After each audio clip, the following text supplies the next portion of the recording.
కాన్స్టిట్యూషన్లో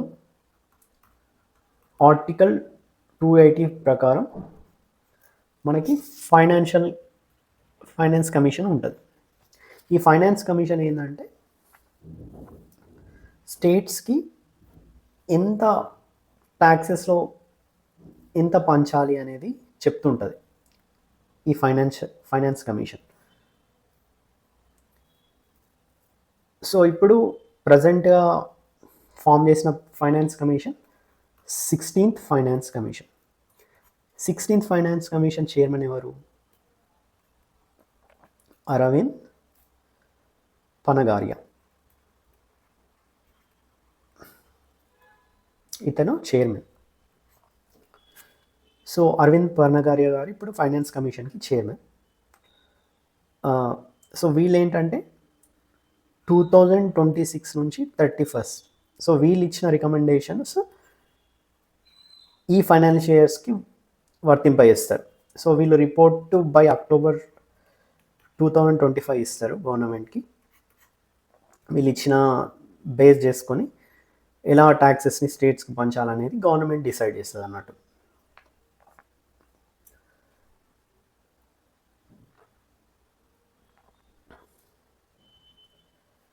సో ఈ ఫైనాన్స్ కమిషన్లో మెంబర్స్ ఎవరు, ప్రజెంట్ ఉన్న మెంబర్స్ ఎవరంటే Ajay Narayan Jha,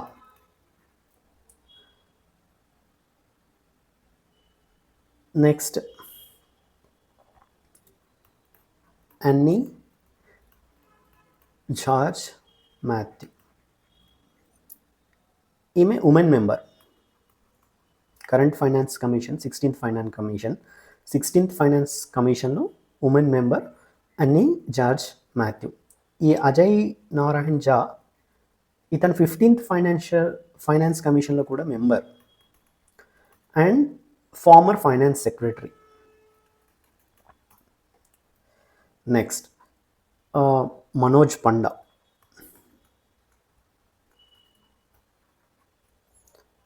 next Soumyakanti Ghosh, doctor Soumyakanti Ghosh. So వీళ్ళు current finance commission members. So Arvind Panagariya garu chairman. So present మన స్టేట్ షేర్స్ని 15th ఫైనాన్స్ కమిషన్ రికమెండ్ చేసిన దాని ప్రకారం ఇస్తున్నారు అన్నట్టు. 15th ఫైనాన్స్ కమిషన్ ఎవరు? ఎన్కే సింగ్ గారు. సో వీరు రికమెండ్ చేసిన దాని ప్రకారం డివాల్యుయేషన్ చేస్తున్నారు.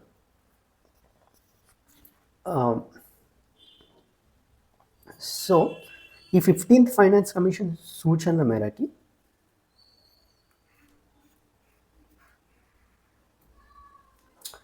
సో వర్టికల్ డివాల్యూషన్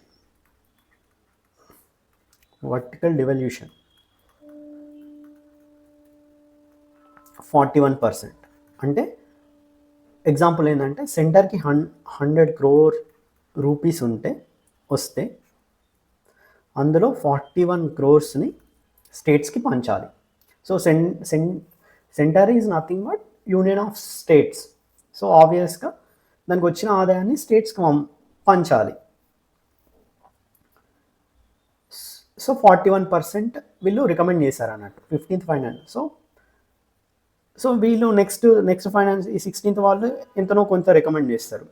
సో అప్పుడు ఈ 2026 నుంచి 31st ఈ ఫైనాన్షియల్ ఇయర్కి వీళ్ళు చెప్పిన అప్లికేబుల్ అవుతారు. And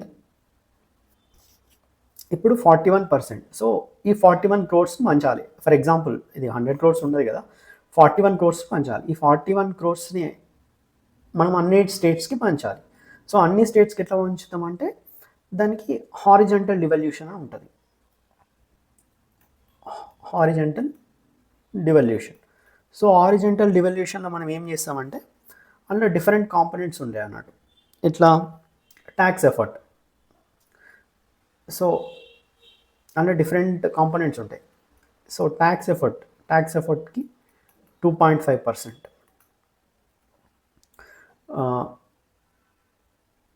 demographic performance. డెమోగ్రాఫిక్ పర్ఫార్మెన్స్కి 12.5%. అంటే దాని మీనింగ్ ఏంటంటే డెమోగ్రాఫిక్ పర్ఫార్మెన్స్ అంటే జనాభా నియంత్రణ, మన జనాభా నియంత్రణలో పెట్టుకొని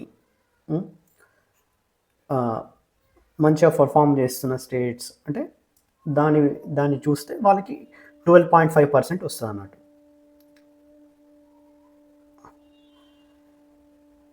అంటే వాళ్ళకి వచ్చే 100%లో, ఒక స్టేట్కి వచ్చే 100%లో ఇవన్నీ ఫ్యాక్టర్స్ ద్వారా వస్తాయి అన్నట్టు. సో నీ ట్యాక్స్ ఎఫర్ట్ మంచిగా ఉంటే అట్లా వస్తుంది అన్నట్టు. అంటే ఇప్పుడు 2.5% అనేది ట్యాక్స్ ఎఫర్ట్కి ఇచ్చేస్తారు అన్నట్టు. సో ఇప్పుడు 41 crores 2.5% అనేది, సో 41 crores 2.5% అనేది ట్యాక్స్ ఎఫర్ట్ ప్రకారం అలాట్ చేస్తారు అన్నట్టు. సో అప్పుడు అలాట్ చేసినప్పుడు ఒక ఎక్స్ అమౌంట్ వస్తుంది. సో ఈ ఎక్స్ అమౌంట్ అనేది, సో ఈ ఎక్స్ అమౌంట్ని డిఫరెంట్ స్టేట్స్కి వాళ్ళ ట్యాక్స్ ఎఫర్ట్ ఆధారంగా పంచుతారు. సో ట్యాక్స్ ఎఫర్ట్ ఎవరైతే ఎక్కువ, అంటే సపోజ్ ట్యాక్స్ ఎఫర్ట్ అంటే ఏంటి, మన స్టేట్లో మన ట్యాక్సెస్ ఎక్కువ ఉన్నవి, సెంటర్కి ఎక్కువ లాభం వచ్చింది. లైక్ మనకు సిజిఎస్టీ కూడా ఉంటుంది కదా. మనము సపోజ్ రెస్టారెంట్కి వెళ్ళినాం అనుకోండి, రెస్టారెంట్కి వెళ్ళిపోతే మనకి ఏంటి, ఎస్జిఎస్టీ ఉంటుంది, సిజిఎస్టీ కూడా ఉంటుంది. సో ఇవి ఆబ్వియస్గా ఎక్కడికి వెళ్ళిపోతున్నాయి, సెంట్రల్కి వెళ్ళిపోతున్నాయి. అట్లనే డిఫరెంట్ ట్యాక్సెస్ కూడా సెంట్రల్కి వెళ్ళిపోతున్నాయి. లైక్ ఇన్కమ్ ట్యాక్స్ కానీ, కార్పొరేట్ ట్యాక్స్ కానీ. సో ఇవన్నీ సెంటర్కి వెళ్ళిపోతున్నాయి కదా, ఈ ట్యాక్సెస్ అన్నీ సెంటర్కి వెళ్ళిపోతున్నాయి. సో ఇవన్నీ వెళ్ళిపోయిన తర్వాత వాళ్ళు ఏం చేస్తారంటే ఇవన్నీ వచ్చిన దాంట్లోకి వెళ్ళి స్టేట్స్కి పంచుతారు. అదే ఈ 41% పంచడం అన్నట్టు. 41% పంచేస్తారు. సో అందులో 2.5% అనేది, సో ఈ 41%కి అంటే సపోజ్ మనం 100 crores ఎగ్జాంపుల్ తీసుకుంటే 41 crores పంచాలి. అందులో 2.5% అనేది ఎక్స్ అమౌంట్ అయితే, ఇప్పుడు ఈ ఎక్స్ అమౌంట్ని డిఫరెంట్ స్టేట్స్కి పంచుతారు.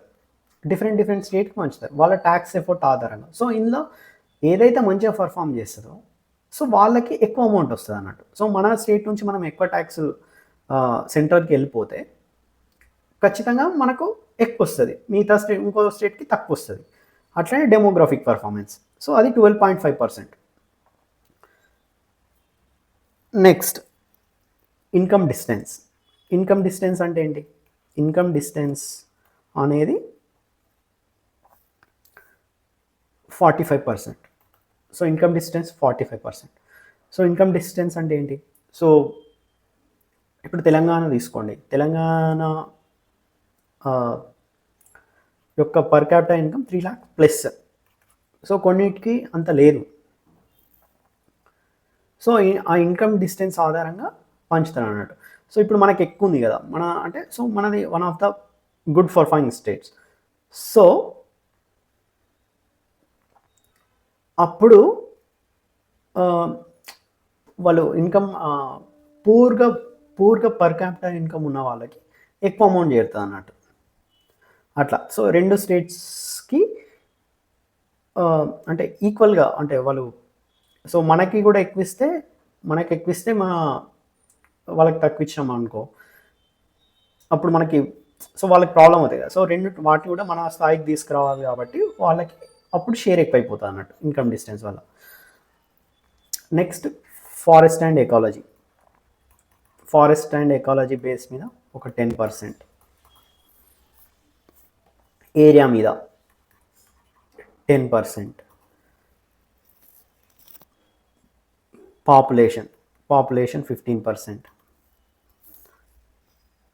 సో చూడండి ఎంత అయింది, 2.5, 12.5, 50, 45, 60, 70, 80,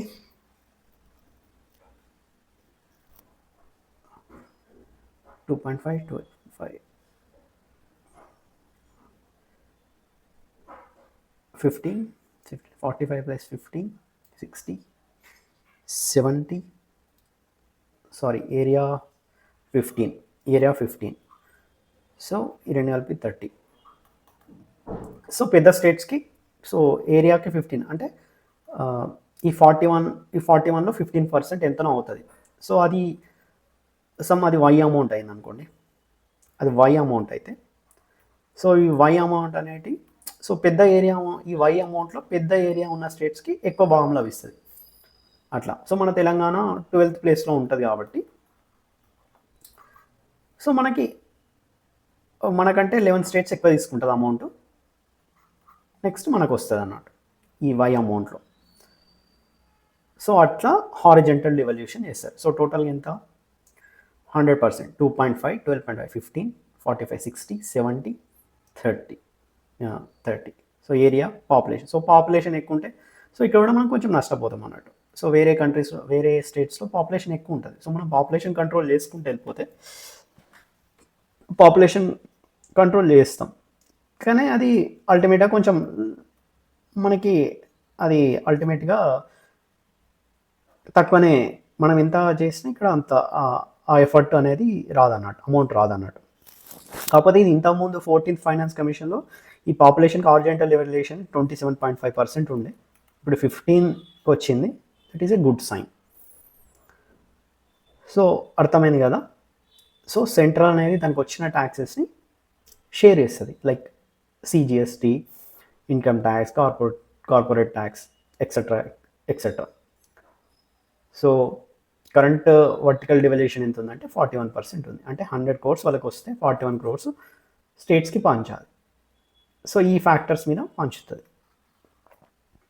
సో ఇది కాన్సెప్ట్. సో అట్లా మన స్టేట్ ఎంత ఎక్స్పెక్ట్ చేస్తుంది, 26,000 crores రూపీస్ని ఎక్స్పెక్ట్ చేస్తుంది.